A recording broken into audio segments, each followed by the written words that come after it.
नमस्कार. सुमनांजली चॅनलवरती आपले स्वागत आहे. आज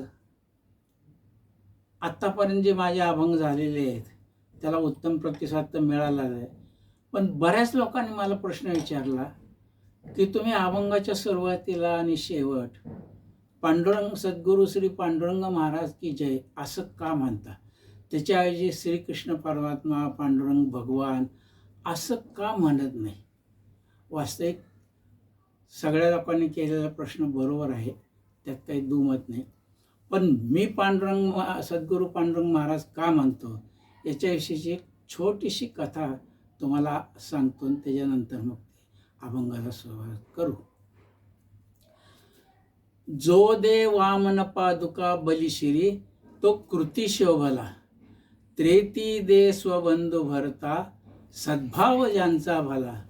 द्वापारी निज उद्धव सखा त्या पादुका पावला, पांडुरंग कलित दास हरीचा त्या पादुका पावला.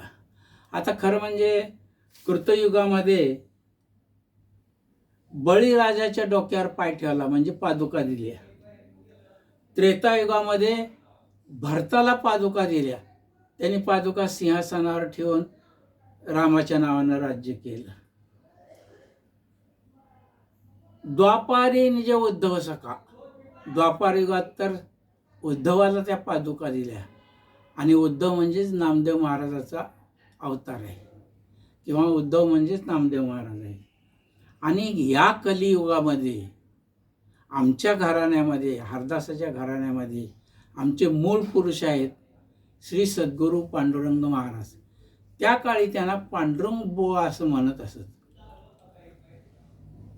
संसारात आहे असल्या कारण सगळीच माणसं संसारातही असतात, पण पांडुरंग बुवाची संसारात सतत पांडुरंगाची भक्ती, सतत पांडुरंगाविषयीची चिंतन हे त्यांच्या मनात चालू राहायचं. आणि त्यांची सेवा साधना काय होती?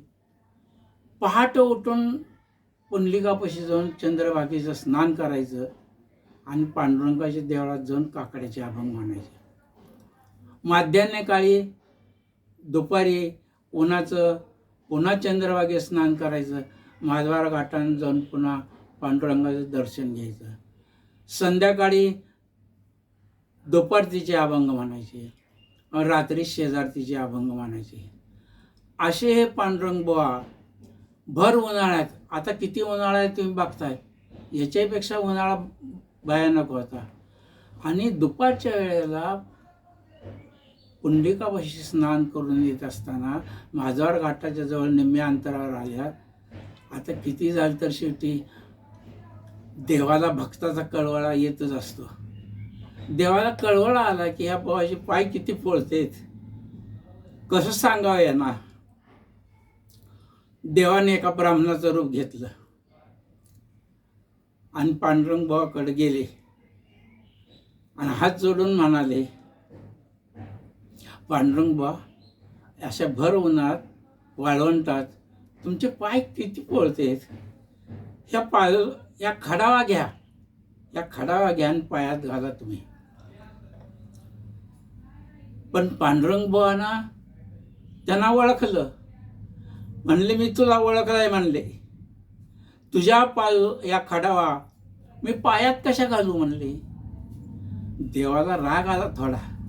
मी चांगलं कळवळीनं सांगतोय पाय पोळते त्या खडावा पायात घाल, तर मला म्हणते मी तुला ओळखलंय, तुझ्या खडावा मी पायात कशा घालू. एवढ्या कारणाने देवाला थोडा राग आला. मी कळवळीने सांगतोय भक्ताला आणि भक्त माझा ऐकत नाहीये. मग देव म्हणले, डोक्यावर घेऊन नाच, रागानं बोलले. खडावा जर पायात घालायचा नाही तर डोक्यावर घेऊन नाच. शेवटी पांडुरंग बुवा पांडुरंगाचेच भक्त होते, विठ्ठलाचेच भक्त होते. ते म्हणले, देवा तुम्ही मला दिवस सांगा, मी डोक्यावर घेऊन नाचीन. देवाने दिवस सांगितला, आषाढ वद्य प्रतिपदा आणि कार्तिक वद्य प्रतिपदा, या 2 दिवशी तू या पादुका तुझ्या डोक्यावर घेऊन नाच, त्यालाच माधवार काला म्हणतात. आणि माधवार काल्याने वारीची, आषाढी वारीची आणि कार्तिकी वारीची सांगता होईल. वास्तविक माझी सुद्धा तब्येत आज 80 वर्षे आहे. कडक उन्हामुळे माझ्या जरा आज तब्येत नरम आहे. पण जे आपले पुरुष एवढ्या कडक उन्हात पायी खडा न घालता जर सेवा करत असतील तर त्यांच्या घराण्यात जन्म घेऊन थोड्याशा उन्हामुळे घरात सावलीत बसून कंटाळून आजची सेवा थांबवायची. म्हणून मी ही कथा तुम्हाला सांगायला सुरुवात केली.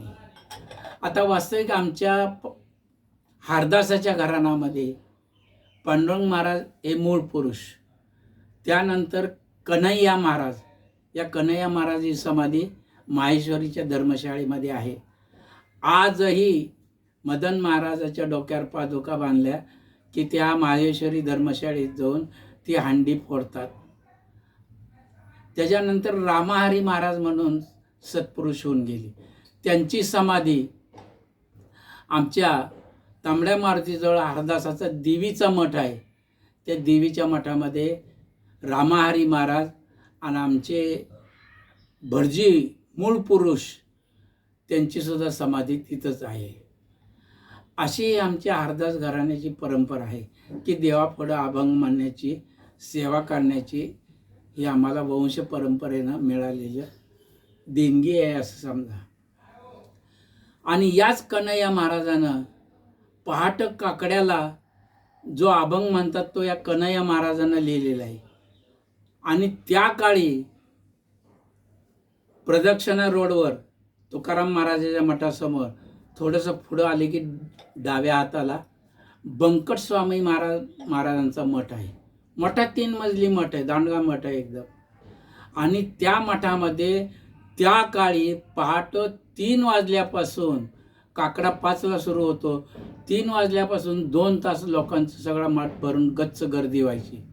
त्या काकड्याची चाल श्री बंकट महाराजांनी लावली होती.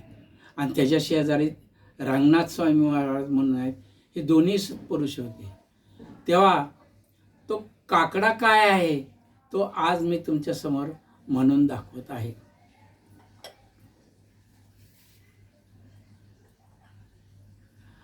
अनुपम्य नगर पंढरपूर, भीमा मनोहर संतांचे माहेर, अव्यक्त आदिमूर्ती परब्रह्म साकार, विटेवरी उभे निट कटी ठेवो नियाकर. जय देवा पांडुरंगा, जयानंद कंदा, आरती ववाळीन पुंडलिक वरदा. जय देवा पांडुरंगा, गोमती गोदावरी यमुना सरस्वती, चंद्रभागेमध्ये गोमती गोदावरी यमुना सरस्वती, कृष्णा तुंगभद्रा नर्मदा भागीरथी. सकाळी कमाध्यानी चंद्रभागेसी येती, कनकपात्र आरतिया विठोबासी ओवाळती. जय देवा पांडुरंगा, जयानंद कंदा, आरती ओवाळीन पुंडलिक वरदा. जय देवा पांडुरंगा. धन्या वेणुनाद कृपा करी गोविंद, पश्चिमेस पद्मतीर्थ क्षेत्रपाळ प्रसिद्ध. नारद तुंबरो गाती ध्रुव प्रल्हाद, प्रेमे आनंद भरित करिता ती आनंद. जय देवा पांडुरंगा, जयानंद कंदा, आरती ओवाळीन पुंडलिक वरदा. जय देवा पांडुरंगा. तीर्थक्षेत्राची या आयशा मिळती कोटी, पांडुरंग एक स्थळी नाही एकची घडी. वामांगे रखुमाई वेद बोलती प्रौढी, जय जयकार गर्जती देव 33 कोटी. जय देवा पांडुरंगा जय आनंद कंदा, आरती वाळीन पुंडलिक वरदा. जय देवा पांडुरंगा. ऐसा हा देवादिदेव विठो पंढरीराव, भक्तजना कुटुंबिया देवी रखुमाईराव. पुरवील मनकामना, पुरवील मनकामना कैवल्य पाहो. कानया हरिदास मागे प्रेम पाशाहो. जय देवा पांडुरंगा जय आनंद कंदा, आरती वाळीन पुंडलिक वरदा. जय देवा पांडुरंगा. श्री सद्गुरू पांडुरंग महाराज की जय. आता हे श्री सद्गुरू पांडुरंग महाराजच का म्हणायचं? श्रीकृष्ण परमात्मा भगवान परमात्मा का म्हणायचं नाही? भगवंताला आपल्या भक्ताचं नाव घेतलेलं फार आवडतं. म्हणून तर ज्ञानोबा तुकाराम वारकरी म्हणतात, वारीत सगळीकडे भजन काय चालतं? ज्ञानोबा तुकाराम. तसं देवाला आपल्या भक्ताचं नाव घेतलेलं आवडतं, म्हणून आम्ही श्री सद्गुरू पांडुरंग महाराज की जय असं म्हणतो. एक तर आमचे ते मूळ पुरुष आहेत आणि ही जी अभंग सेवा आहे ही त्यांची सेवा आहे, म्हणून आम्ही श्री सद्गुरू पांडुरंग महाराज म्हणतो. जय हरी. तुम्हाला आमचे व्हिडिओ आवडत असतील तर चॅनलला सबस्क्राईब करा, बेल आयकॉन क्लिक करा. अभंग आवडला असेल तर लाईक करा, शेअर करा, बेल आयकॉन क्लिक करा, कमेंट्स करा. धन्यवाद.